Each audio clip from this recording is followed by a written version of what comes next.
Good morning mga ka-seed life. Nandito tayo ulit sa ating farm kasi nga nagpahabol ako ng mga seedlings at yung ating mga ube ay kinuha ko kasi itatanim natin doon sa ating bagong farm. And then i-update ko kayo dito sa ating kalabasa. Naalala nyo ba yung in-upload ko nung makalawang araw na nag-pollinate tayo ng ating kalabasa? Eto na po siya ngayon. Titingnan natin kung nabuo ba yung ginawa natin o hindi. At ditong banda yung ating pinollinate na kalabasa. Ayan, isa yan sa mga lumabas nun tapos pinutol ko lang. And then, tinignan lang natin kung hanggang saan yung mayroong bunga. Doon lang natin siya pinutol. Iniwan natin yung part na may bunga. And then, hello! Cute lang pala ka. Tapos, oh, look at that, guys! O, diba? Natatandaan nyo yan? Inipit natin siya dito kasi yung bulaklak niya ay baka mamatay. Ayan nga ito.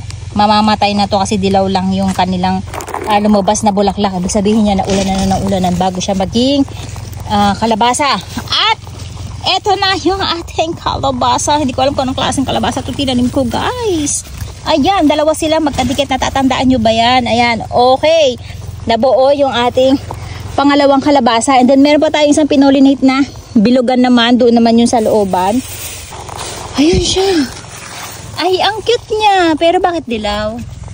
Ganyan ba talaga kulay niya? Ayan siya, guys. Nabuo siya.